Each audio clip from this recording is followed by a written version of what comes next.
Hola, ¿cómo están acá? Como todas las semanas, en este programa especial y que se llama El Especial. Bueno, porque traemos amigos, conversamos sobre temas que te interesan a vos, que nos interesan a nosotros y aprendemos mucho. Un saludito a Amanda Bernal, que hoy no, tampoco puede estar porque está con unos trabajos re complicados que tiene que entregar. A Paulita Santoni, que anda descansando, qué merecido descanso, por favor, allá en esos paisajes increíbles de la provincia de Mendoza. Y a todos los que hoy no pudieron entrar, porque yo les comentaba, ahora te cuento con quién estoy, ¿no? Aunque vos si estás en YouTube viéndonos, ya sabés quiénes están aquí. Pero bueno, yo dije, ay Luisa, ¿cómo vas a estar trabajando y grabando programas, invitando a la gente en esta época del año? ¿Qué tantas cosas hay que hacer? Pero bueno, nosotros somos así acá en el especial. Nos encanta trabajar y nos encanta estar con vos y charlar con vos. Y esta semana vamos a continuar con el tema del ESI, ¿sí? Educación sexual integral. Y primero saludamos a los amigos. ¿Quién anda por ahí? ¿Quién llegó a la radio? Hola, Liliana Dulbeco. Hola, ¿qué tal Luisa? ¿Qué tal Marta? Buen día. Buen Bueno, día, buen día. Hola, ¿qué tal? Buen Martita, día. qué temprano hoy entró Martita, qué lindo. Hola Marta, amiga querida, amiga hermana, yo digo, porque es toda una vida juntas. Hola, ¿cómo estás? Bien, bien, con un poco de sueño, pero bien. Sí, te comprendo, disculpas, disculpas. Bueno, vamos a seguir con este tema del S. Y les quiero compartir, antes de empezar a charlar, algo de lo mucho que estuve viendo en YouTube. Vamos a escuchar y después compartimos esto y vemos cómo sigue nuestro programa. A ver ahí, supongo que ustedes me avisan, porque esto de compartir pantalla, aparte estoy en computadora nueva, que le voy a dar las gracias a mi hermana querida Mariana, porque sin ella no soy nada. Y vamos a ver dónde está mi pantalla que quiero compartir, pero ustedes saben cómo es esto. Y parece que Luisa Adet encontró cómo compartir pantalla.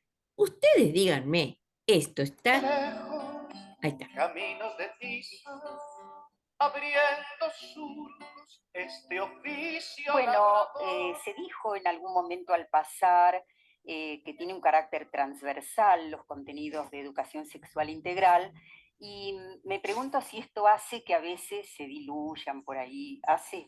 Y a veces que un contenido sea transversal implica como un acuerdo entre los y las docentes muy fuerte, ¿no? Porque también puede acontecer lo que vos señalabas. Bueno, como es transversal, lo va a hacer mi compañero o mi compañera, claro. ¿no?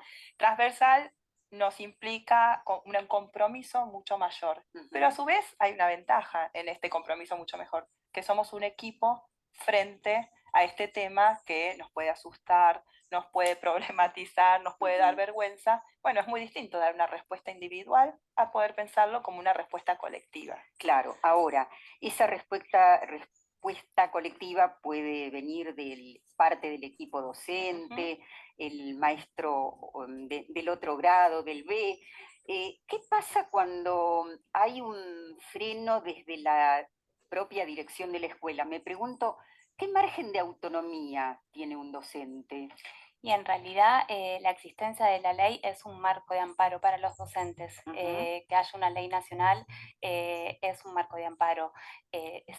Es deseable también que se articule el área de educación con el área de salud, con los derechos, para que el docente pueda trabajar en una red y no se sienta solo frente a esto.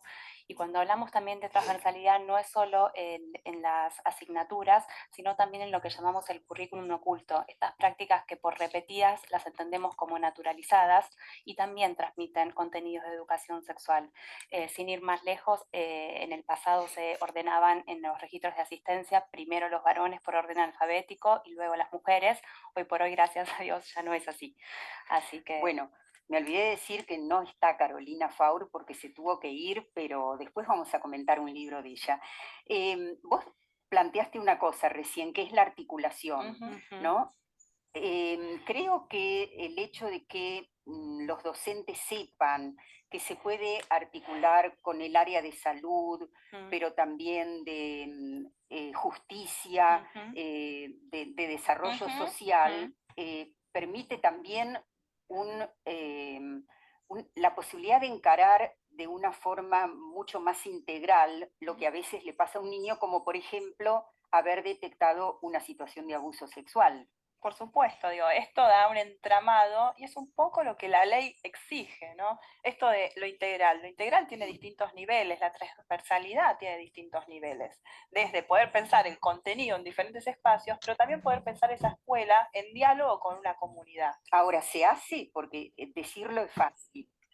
Yo creo que la experiencia en estos años, donde también hemos participado en equipos de investigación desde la facultad, nos viene encontrando con muchas experiencias de docentes, de equipos institucionales, que vienen poniéndose con este trabajo, un trabajo que no es fácil, pero que sí existen estas experiencias, digamos, ¿no? Experiencias donde se ha trabajado con la salita de salud cercana a la institución, que ha articulado con otros programas, con políticas públicas, ¿no? Que se ha podido apropiar y crear condiciones para poder pensar la educación sexual en acto, ¿no? No solo una palabra, pero que sea un acto concreto en los espacios de las escuelas. Totalmente. Sí, la experiencia indica que si bien el docente es el agente que actúa frente a un caso de abuso, es necesario que esté articulado con otras áreas para poder atender esa situación de manera que lo amerita.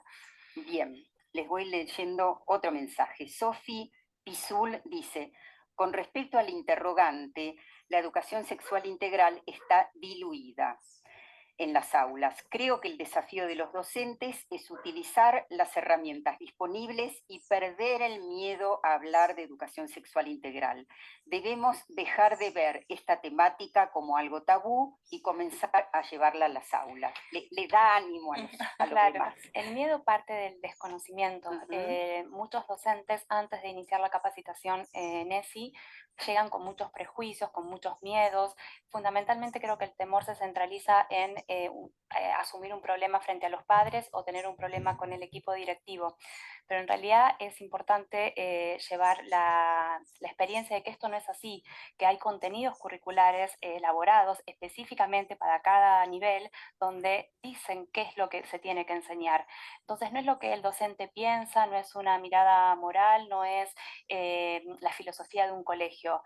Hay contenidos establecidos para cada nivel y a ser enseñados. Y eso es un amparo para el trabajo dentro del aula. Claro, el amparo es la ley y el amparo es que existe un programa nacional de educación integral. Digo, y pensando en esta idea de se diluye o no se diluye la educación sexual, digo, toda educación es sexual, porque todo el tiempo, cada vez que uno está enseñando también un modelo de ser varón, un modelo de ser mujer, y entonces tal vez poder pensar, bueno, frente a este panorama, ¿qué queremos hacer? ¿No? ¿Qué tipo de educación sexual queremos consolidar, queremos sostener? ¿No? Esta sensación de que se diluye también, digo, poder poner ahí una pregunta respecto de, en términos de derecho, de justicia, ¿qué propuesta vamos a pensar? Pensaba en estos últimos años en la participación tan masiva de las adolescentes, también en algunos casos en el Ni Una Menos, ¿no? Y esto también abre la posibilidad de trabajar estos temas. También nos ubica para poder pensar en otros actores que también traccionan y tensionan el espacio de la escuela. No solo son los y las docentes, los centros de estudiantes, las jóvenes, también están interpelando hoy a la escuela como un espacio de, bueno, acá también queremos saber de esto. ¿no? Entonces, ahí muy interesante esta posición que están teniendo las chicas. Claro, creo que ya hubo una intención de no esconder nada muy importante cuando en la ciudad de Buenos Aires se crearon los jardines maternales en escuelas secundarias para las alumnas madres. Eso creo que fue un paso extraordinario, ¿no? Sí, yo creo que los adolescentes y las adolescentes están empezando a tomar cartas en el asunto. De hecho, esta semana hay todo un trabajo en relación a la ESI con la consigna ESI ya, para terminar el 21 de septiembre con un banderazo en todas las escuelas reclamando la implementación de la ley. Bueno, otro mensaje. Cele de Paz dice, en algunas instituciones pesa más el no hablar de estos temas por no tener problema con algún padre. Y Rochi Di Candia dice, en la provincia de Buenos Aires fue la semana de la ESI. Hace 15 días, se puede hacer más, siempre hay mucho más para hacer. Bueno, y esto es un poco lo que los desafíos de esta ley, ¿no? Es una ley que nos interpela y que nos va a seguir interpelando porque la sexualidad es histórica, es social, es cultural, con lo cual enseñar un contenido que se mueve tanto nos va a seguir interpelando para seguir pensando la profundización, bueno, en esto que veníamos señalando ya con las colegas, en términos de derecho, de justicia, de acompañar vidas plenas, ¿no? De cómo poder pensar esos jóvenes y un desarrollo de una vida plena. Claro. Y que esto es válido para las escuelas públicas, privadas, católicas, como decía una de las... por último, me parece que retomando lo que decíamos cuando estaba Leonor, es importante la continuidad, que esta continuidad no sea formal, que haya un efectivo acompañamiento por esto de los miedos y sobre todo para no desaprovechar esta apertura que se fue dando en estos últimos años. Bibliografía, bueno, Mitomanías de los sexos, este libro es de Eleonor Faur, nuestra invitada, y Alejandro Grimson. Tenemos también, y forma parte de una colección de varios otros tomos, de Jessica Báez, Andrés Malicia y Mónica Melo, generizando la lengua y la literatura desde la cotidianeidad del aula.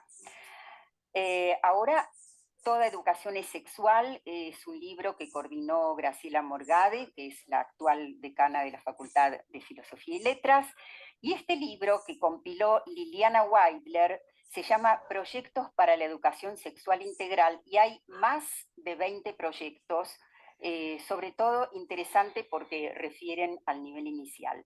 Muchas gracias. Un placer. Y nosotros nos reencontramos. Bien, ahí vamos a dejar de compartir pantalla.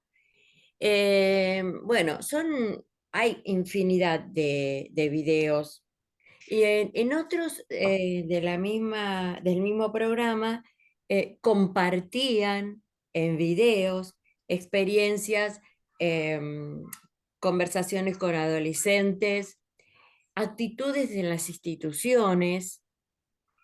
Pude ver una situación de una jovencita cuya madre convivía, o sea, se separó de su papá y convivía con otra mujer, ¿no? Y habían formado un hogar perfectamente bien, feliz, con buena convivencia, se mostraba en el video toda la buena convivencia, pero ¿qué sucedía en el afuera? ¿Qué sucedía cuando esta jovencita iba a su escuela, en el entorno de sus amigos? Bueno, padecía bullying por esa situación y estaba muy acomplejada, ¿no? Y se veía la actitud del director de la escuela que, tratando de ayudarla, en realidad entorpecía más lo que la niña o la jovencita estaba sintiendo. Bueno, abrimos aquí el conversatorio. A ver, Liliana Dulbeco, ¿qué hay para agregar? Sí, bueno, muchas cosas se pueden abrir a partir del video que pasaste, Luisa, muy interesante. En principio, bueno, yo recuerdo que cuando daba clases con los alumnos de primaria, del profesorado de primaria y el profesorado de nivel inicial, muchos de los cuales estaban trabajando, porque muchos estudiantes ya empiezan a trabajar antes de recibirse de docentes. La pregunta era, bueno, y si los padres no apoyan, fundamentalmente el temor era a lo que iban a decir los padres, porque es cierto que durante estos últimos años una pérdida importante de autoridad del docente frente a las opiniones diversas de las familias. Se ha perdido, desgastado, disminuido esa autoridad, en el buen término, ¿no?, de la palabra. Y cosas interesantes que decían ahí las panelistas, esto de que el docente se tiene que apoyar en la ley y en los contenidos. Yo les decía, chicos, chicas, no tienen que preguntar nada, no tienen que pedir permiso para nada. Sí, cuando se dan algunos temas, se pueden hacer actividades con los padres en conjunto, algún tipo de taller, comentar cuál va a ser el enfoque, pero el docente está habilitado por la ley, Claro. no tiene que pedir permiso. Esa es la respuesta.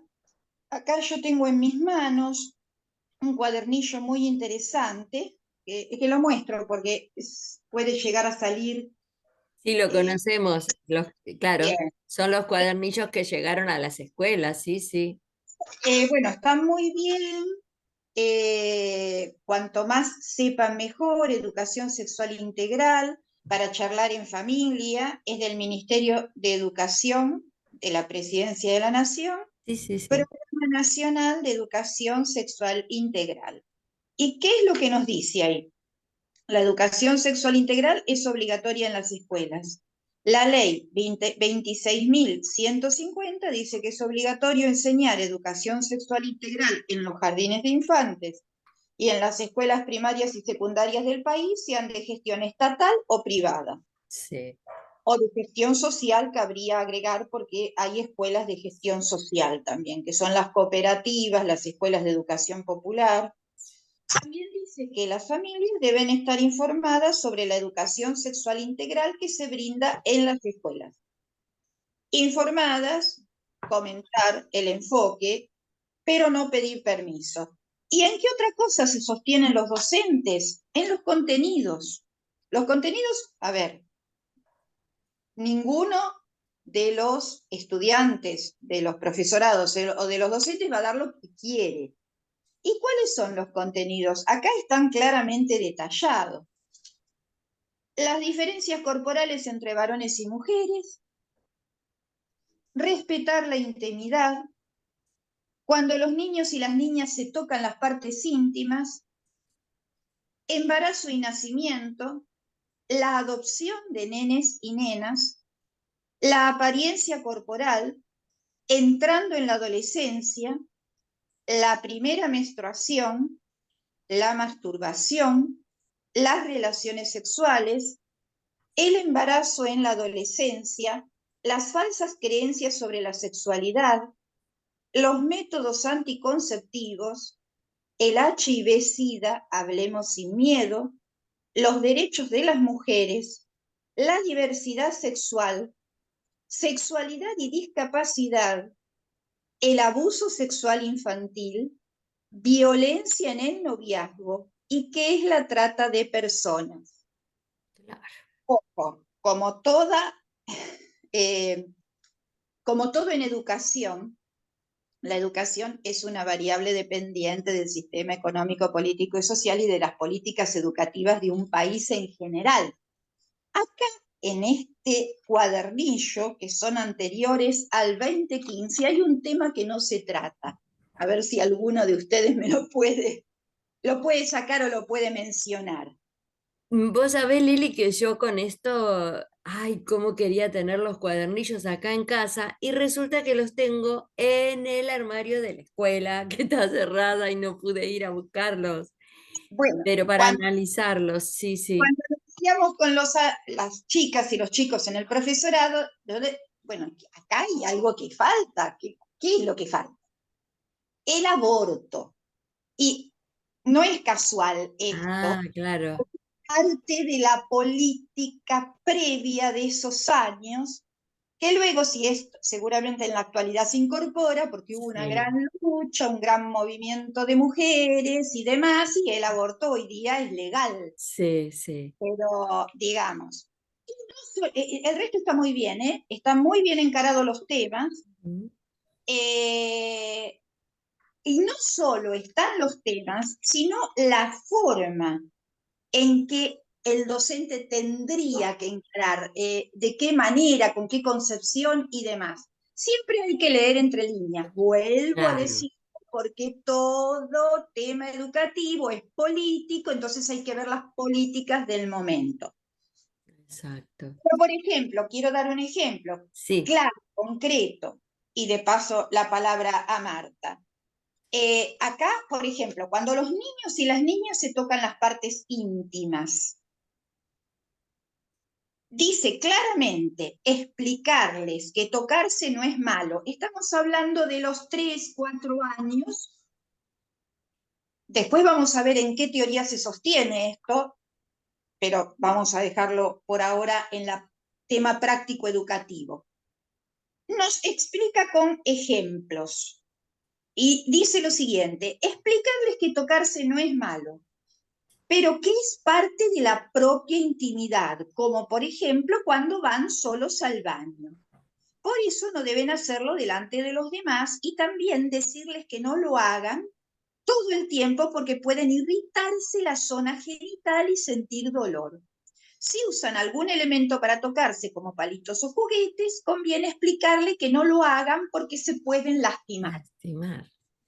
Las nenas, por ejemplo. Entonces está claramente detallado como es y, digamos, la concepción que subyace es que esto es parte de la exploración del cuerpo, porque todavía un niñito de 3 4 años no tiene clara noción de lo que es la sexualidad genital, por lo menos, y que es parte de la exploración del cuerpo, que les gusta, que es como tocarse la orejita, qué sé yo, el pie, los genitales, que eso les causa placer, y que hay que dejarlos con estas limitaciones, que no se lastimen, Claro. que dé por meterse un palito adentro de la vagina. Entonces, el enfoque también está dado, está claramente dado. Sí, sí, sí, Eh, sí. en ese sentido, digamos, me parece que el problema más fundamental es la pérdida de sana autoridad que tiene la institución educativa como para ir a la cabeza de los cambios, cosa que en los años 70 no pasaba. Los padres en esto están incluidos los padres con ideas retrógradas o muy Claro, religiosas, fundamentalistas, invaden un espacio y hay que ponerles un límite. Los contenidos en educación sexual, en matemática y en lengua están consensuados con los límites que esto también tiene, después lo podemos hablar, por especialistas. Entonces, son los especialistas los que dictaminan los contenidos en las escuelas. Eso también tiene, entre comillas lo digo, porque si te toca una dictadura militar, vas a tener especialistas, un tipo. sí, Si te sí. toca un gobierno más democrático, vas a tener otro tipo de especialistas. Siempre considerando que la educación es una variable dependiente de las políticas educativas y de las políticas del país en el cual estamos. Claro. Pero Qué dejamos bueno. ahí, pues seguimos con otras cosas. Sí, vamos a seguir porque la verdad que este tema da para seguir charlando, seguir investigando todo lo que tenemos, todo lo que podemos utilizar los maestros, ¿no? Las escuelas, las instituciones, como aquí en lo que pudimos ver, cómo se habla de esto de la transversalidad, el compromiso, todo lo que tenemos en la red. También se mencionó un currículum oculto. Bueno, vamos a seguir. Marta, ¿qué tienes para contarnos? Bueno, yo la verdad trabajé en educación entre los años 70 y Mm, 86. ujú, Pero sin embargo, trabajé con los militares, pude trabajar, porque yo me atengo al planeamiento curricular. Y el planeamiento curricular era muy, muy bueno, que uno se hizo en el 70 y otro en el 83, con dos gobiernos diferentes, uno peronista y otro radical, y sin embargo estaban bastante bien hechos. Con respecto a la educación sexual, si nos atenemos al planeamiento, podemos trabajar. No los busqué, podría haberlos buscado, porque no sé dónde están. Pues imagínate, los guardé, porque yo no tiro nada, pero Claro. no sé dónde están. Los tengo que buscar. Y la verdad, si los encuentro la vez que viene, los traigo, porque es muy interesante, porque están muy actualizados, a pesar de que no existía la ley, pero había algunas cosas que uno por ahí no podía trabajar, como era el aborto, como eran los temas de la identidad sexual en ese momento, uno los trabajaba permitiendo una apertura para que los chicos se expresen y avalando lo que ellos sentían, hasta ahí podíamos trabajar. Pero en realidad yo creo que lo importante es que el maestro se sienta seguro de lo que está haciendo y que confíe en sus elementos, en sus recursos. Yo no entiendo por qué los maestros no recurren a los elementos que tienen, porque eh, hay un planeamiento que se puede utilizar. Lo que decía Liliana con respecto al chiquito de jardín,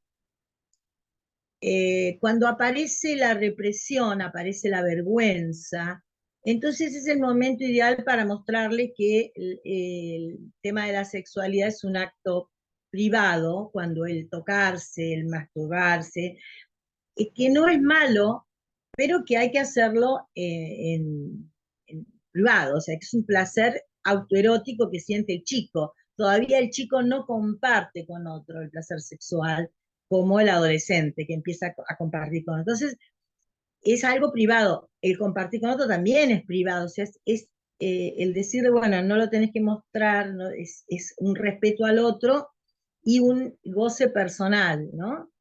Yo creo que pasa un poco por ese lado.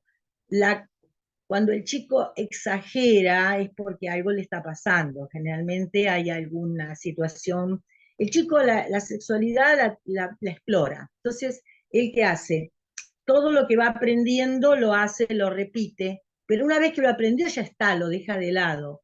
Si hay una compulsión a la repetición es porque hay un conflicto ahí donde está repitiendo algo que no termina de elaborar. Ahí es que donde hay que prestar atención. ¿Qué le pasa a este chico que se masturba todo el tiempo?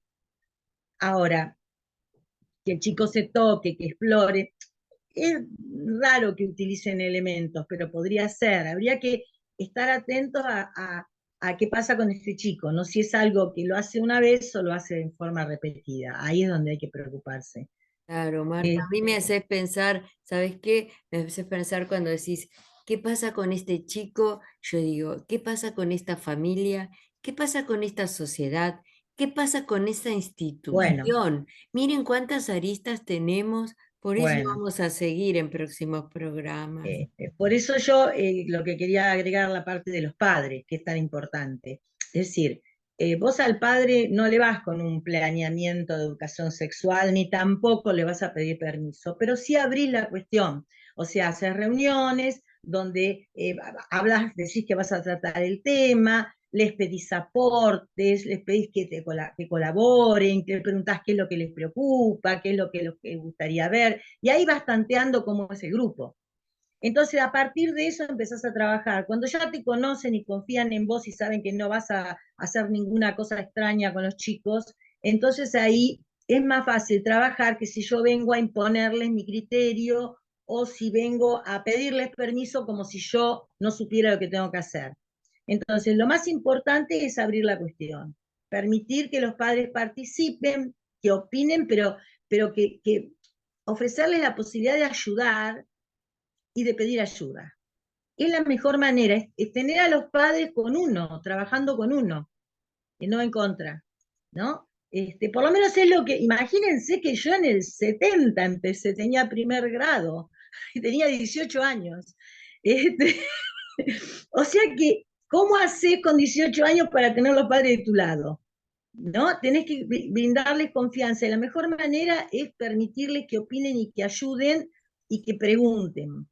Claro, escuchándolos, porque de ahí vas a hacer tu propio diagnóstico de El grupo, necesidades, claro. intereses. con las personas que estás trabajando. Yo no sé Qué si te bueno. acordás, Luisa, porque nosotras hicimos el magisterio con cuarto y quinto año de secundario. Sí. ¿Cómo nos enseñaron a Ahí nosotros van a a... sacar nuestra edad, Marta, ahí. Ah, que la sepan, ¿qué me importa? Maestras normales nacionales. Yo siempre digo la época de la escarapela, pero el tema es que nos formaban para esto, nos formaban para trabajar con los alumnos, con los chicos, con los padres, a tener en cuenta lo grupal. Yo recuerdo eso, no sé cómo les enseñan ¿Qué ahora. pasó después? Y sin No sé. embargo, Liliana, como recién hace un ratito nos hablaba de esto del profesorado y los elementos que como profesora también ella traía con sus alumnas, ¿no? Pero, claro, en todos los ámbitos, evidentemente, no es así, no se reflexiona de la misma manera. Te Eh, digo una cosa, yo cuando trabajé como en la parte de consultorio docente, lo que vi es tanto los maestros como los psicólogos de los gabinetes tenían muchas dificultades para trabajar con los directivos, para hacer valer los planeamientos y las cosas que les correspondían. No, no sé por qué, pero tenía mucha dificultad, había que trabajar mucho eso. Ay, se necesita mucha apertura de parte de los equipos directivos. Todo viene de arriba. Si el equipo directivo tiene sus propios tabúes, a ver qué otra cosa nombraban, prejuicios, miedos, Ujú. ¿no? Y no dejan que realmente la ESI sea un acto concreto. Yo me tomo de las cosas que pudimos escuchar también en el video. Eh, bien, bien, bien. ¿Algo más para agregar, Lili? ¿Puedo hacer una Ah, pregunta? La sí. señora que hablaba era Mirta Goldberg. Mira, vos sabés que Me no parece que es Mirta Goldberg. pido disculpas, pero tomé, y aparte, eso es un trabajo de 4 videos. Yo tomé el último, Pero pero ella los hacía un primeros, programa, yo lo veía, hacía un programa, creo que es Mirta Goldberg, que es la que Anita escribió. Goldberg, me parece. Sí. Goldberg, es Mirta Goldberg, sí. Ah, me parece, eso quería estar segura, que es Claro, ella. sí, sí. Y bueno, tiene muchísimas cosas interesantes en el canal Encuentro para ver. Ujú.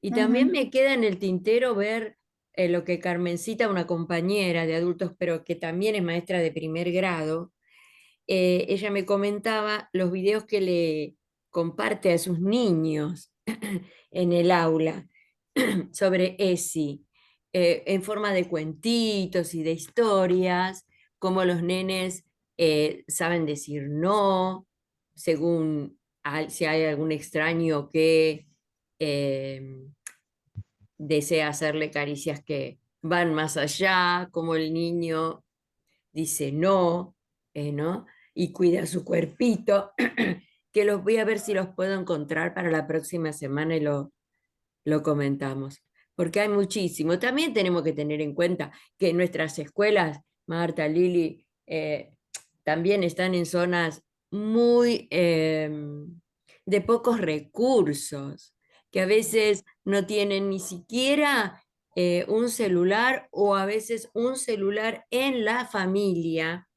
Y nos ha pasado en pandemia cuando teníamos que enseñar en la virtualidad, que la verdad que había un 70% del alumnado que no podía acceder a eso, directamente no se podían ni conectar. Así que imaginémonos en este tema todo lo que hay en redes para utilizar y hay muchos niños que no pueden disfrutarlo, no pueden acceder y bueno, eso también tenemos que verlo. Bueno, Lili, ¿qué te parece si vamos cerrando este encuentro por hoy? Sí, estaba pensando, digamos, que están las escuelas de gestión social, Sí. que son las que habilita también la Ley Nacional de Educación del año 2006, y que, bueno, que incluye las escuelas de las empresas recuperadas, las cooperativas, las asociaciones civiles, que son todas escuelas de educación popular. Y ahí hay otra manera de encarar los contenidos, o sea, siempre sosteniéndose en los contenidos oficiales, se consensúan con la comunidad educativa, con alumnos, con padres, con docentes. Hay una manera diferente de encarar los contenidos. Pueden sugerir los alumnos incorporar algún tema, el docente es más abierto para incorporarlo, que la forma, digamos, más verticalista de la escuela pública y la escuela privada. Claro. Estaba mirando de qué año eran estos cuadernillos de educación sexual integral, es del año 2011. Está Claro, muy claro. lindo, Sí, hay que sí. seguir usándolos. Actualizándolos, claro, sí, sí. Me acordaba de un trabajo que hicieron un grupo, que fueron a entrevistar a un docente, Horacio Cárdenas, que es un docente que ha escrito libros, que trabaja en Lugano con la línea del maestro Luis Iglesias, Ajá. y él les daba a las chicas, a las estudiantes, un ejemplo de cómo trabajar en forma sistemática la educación sexual integral. Ajá. En esa época, él tenía un tercer, cuarto grado, si no me equivoco, intermedio. A los alumnos se les repartieron computadoras. Todos tenían su netbook, las computadoras chiquitas. Sí. Entonces, bueno, andaban con esas computadoras en el recreo. No sé si las llevaban a la casa, pero estaban en el aula, en el recreo se las llevaban también. Entonces, bueno, resulta que los chicos se ponen a ver, hay montones de ejemplos de estas cuestiones, hay muchos para relatar, pero se ponen a mirar, buscan páginas pornográficas, algunos varones. Entonces, las chicas se le van a quejar al maestro. Y el maestro, ¿qué es lo que hace?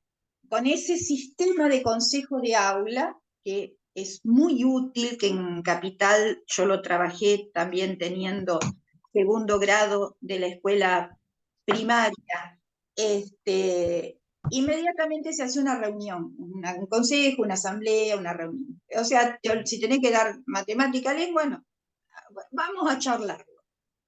Entraron del recreo y se pone a charlar ese tema.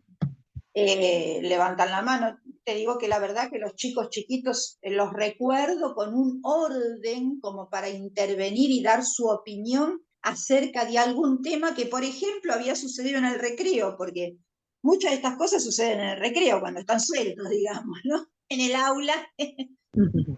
Y bueno, y entonces salió todo el debate de qué hacer, que si algún varón digamos, entre todos fueron hablando esto, veía algo, lo tenía que mantener, quedárselo para él, que no tenía que invadir ni correr a alguna chica como para, digamos, mostrarle estas imágenes. Y bueno, y de esta manera se va delimitando, digamos, en acto, que esto hablaba, en educación sexual en acto, hablaba Claro. Mirta Legrand y los otros docentes. En acto se va delimitando qué es el espacio público y qué es el espacio privado. Y se va desarmando también una cuestión de estos micromachismos y del patriarcado, porque no es una chica la que corre al varón, es un varón que corre a una chica. Y bueno, estas cosas se iban tratando en estos consejos de aula que para mí es importantísimo, Sí. es la herramienta más importante que tiene el docente para trabajar en el aula. Es Claro. decir, Sí. interrumpir, parar cualquier cosa Sí. que tenga preparado, sacarse de la cabeza eso que hay que cumplir con el programa y que hoy tengo que dar división o no sé, o el sustantivo, y inmediatamente hacer una reunioncita, vamos a tratar lo que pasó en el recreo. ¿Qué piensan ustedes de esto? ¿Cómo actuarían ustedes? ¿Qué harían? ¿Qué sintieron las chicas cuando les pasó esto a los varones? ¿Por qué hicieron esto? ¿Por qué corrieron a las chicas? Entonces vos vas desarmando toda esta cuestión afectiva, actitudinal, que bueno, que es mucho más útil que cualquier contenido, Por supuesto. cualquier materia, ¿no? Por supuesto, por supuesto. Estás hablando de un maestro que se corre de su lugar, de ser el único que sabe, el único que dice, el único que puede reflexionar. Qué bueno, Lili. Y pensar que nosotros lo hacíamos, Marta, eso. Sí, ¿No es sí. Siempre cierto? parábamos lo que estábamos haciendo para tratar el tema grupal que surgía. Claro. Y no hablábamos nosotros nada más. Dábamos No, la palabra, porque de ellos cuánto tenemos que aprender. Cuánto tenemos que aprender. Y ellos mismos se corregían entre ellos. Suponete sí, que alguien decía algo que, bueno, no sé, tenía algo que objetar y no, pero para. Y entre ellos mismos había un aprendizaje absolutamente riquísimo. Y esto tenemos que aprenderlos, los maestros. Así nuestra es. escuela trabajaba así en general, éramos casi todas del mismo grupo, habíamos entrado trayéndonos unas a otras, entonces Sí, teníamos el mismo criterio de trabajo, el director nos apoyaba, el cura, que era el representante legal también, o sea sí, que era un trabajo comunitario muy abierto, muy lindo, una sí. experiencia, parte de nuestra vida. Claro, y que nos dejó aprendizaje para siempre, por más que hemos cambiado de instituciones, nosotros llevábamos esa forma de trabajar. Bien, ahí.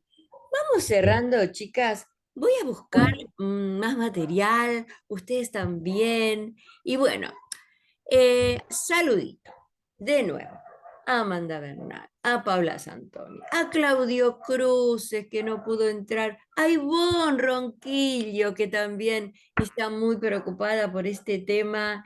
Y claro, porque Ivonne lleva adelante una escuela de arte, pero para jóvenes y niños discapacitados.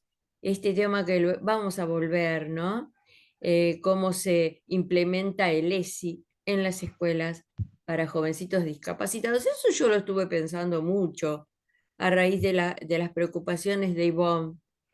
Y siempre digo, según la discapacidad que tenga esa persona, ese ser humano, eh, a ver, todos somos discapacitados de alguna manera y yo creo que se puede llegar de esta misma forma que estamos hablando, con consejos de aula, con consejos de familia, con reuniones, con charlas entre ellos, para ver qué verdaderamente les pasa. A Y mí como, me gustaría como agregar en- algo luego, sí, ¿qué me decías, Lili? no, termina tranquila después. Sí, eso, ¿no? Y Yo quería después acotar algo con respecto a sí, lo que sí, dijo Lili, muy cortito, si dale, tengo tiempo. dale. No, no, yo lo que quería llegar a decir que los límites, si tenemos que poner límites, se pueden poner a cualquier edad, con cualquier discapacidad. El límite debe existir en cuanto a no me hago daño yo, no hago daño al otro, estoy en una sociedad y eso, aunque tengamos enfrente personas con discapacidades diferentes, ahí el límite también se puede poner hablando, ¿no? Lili, ¿qué me querías decir? No, a mí me parece, digamos, que lo importante es que quede, digamos, como reflexión el tema este, de que la sexualidad es un tema público. Así lo entendieron las iglesias retrógradas durante mucho tiempo, metiéndose en el útero de la mujer y metiéndose en la cama de las parejas. Ahí está. En el sentido este que nos contaba Paula, que hay dispositivos sociales que encausan por un lado o por otro la sexualidad y que son culturales y que van cambiando de país en país y de época en época. Sí. Eh, y bueno, y digamos que es importante, por ejemplo, con el tema de la violencia de género, el hecho de que haya estado relegada al ámbito privado, y bueno, vos no te metas, es una cuestión de la pareja. Entonces todo el mundo planteaba eso, nadie intervenía, hasta que por ahí la mujer aparecía muerta. No te metas, es un tema de la pareja, si total después se arreglan. En Sí. cambio, hay otra manera, si uno lo toma la violencia de género como parte de lo que es el patriarcado, como un asunto público, ha habido experiencias en barrios en donde ha habido mujeres golpeadas y otras mujeres se han solidarizado con esas y han ido a frenar al marido. Digamos, se metieron, lo tomaron como una cuestión pública, como una cuestión de género, inclusive como una cuestión política en el sentido amplio del término, ¿no? Eh, Claro. Me parece importante tratar de... hay tantas cosas para hablar, pero a mí Ay, sí, sí. Y en ese sentido, Lili, qué importante que son esos grupos de mujeres que se juntan en diferentes barrios, lugares, ¿no? Que son como grupos de apoyo, le digo yo por llamarle, ¿no? Que quien no, yo también he intervenido he ido a nutrirme de esos grupos en alguna situación, ¿no? de mi vida. Y qué bien, qué fortalecida que sale uno. Esto es un mensaje para las mujeres que están pasando estas situaciones. Buscar algún grupo de autoayuda. Es impresionante lo que aprendés, la energía que recibís, escuchando a otras mujeres que sufren, padecen lo mismo que vos y que es una manera de fortalecerse.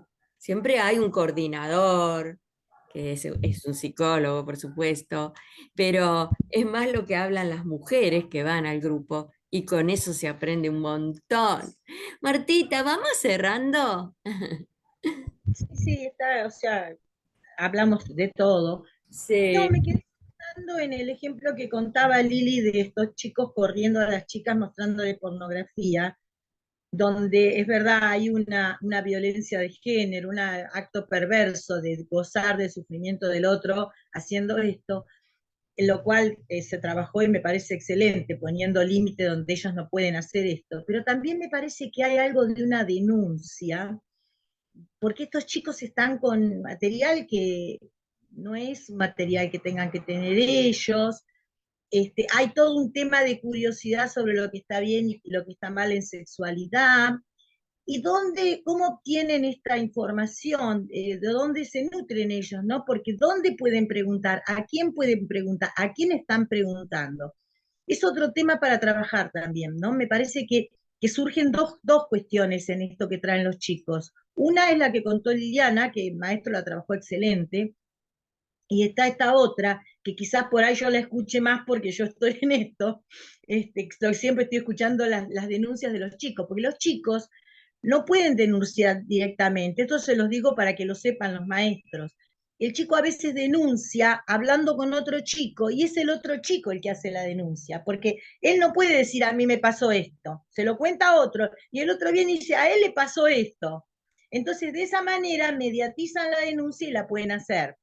Y hay que tener en cuenta esto, porque es muy importante, porque ellos les dan vergüenza o miedo, entonces lo van a hacer a través de otros. Vos fíjate que los chicos están llevando a las chicas a hacer la denuncia, a decir que ellos se están leyendo pornografía. ay, y las veces que los maestros me haces acordar, Marta, y hay en el aula a veces aparecen, ¿no? Alguna foto pornográfica que alguno de ellos trajo o alguna revista, que sabemos que esas revistas son, no sé ahora, pero cuando a mí me pasaban estas cosas en las escuelas, eran muy caras. El niño de 11 años, ponerle 10 11 años, 12 no los podía conseguir así nomás. O sea que Claro. seguramente y ¿De bueno, dónde era todo un arrancar? trabajito, por supuesto, de conversar con la familia, de llamar a la mamá o al tío o a quien fuera, y entregarle su revista y explicarle a ver qué cosas Claro. podían suceder y hablar con el niño, ¿no? De qué cosas están bien, que son lindas y buenas de gozar del amor y del sexo de alguna manera y no de otra. Bueno, esas charlas. Bueno, chicas, nos vamos yendo. ¿A quién más tenemos que saludar hoy que no estuvo? ¿Saben a quién? A Patricia Márquez, que se unió a este equipo. Pero bueno, están todos disculpados. Acá estamos las heroínas, Liliana Dulbeco, Manta González y Luisa Den, que salimos de entre el pan dulce y los festejos de fin de año para hacer el especial. Y ya nos vamos a tomar vacaciones. Hace rato que lo estaba diciendo. Bueno, chicas, bye bye hasta la semana que viene. Feliz año nuevo para todos y todas. Sí, felicidades, Martita. Feliz año, sí, para todos. Un año mejor. Sí, sí. Bye bye.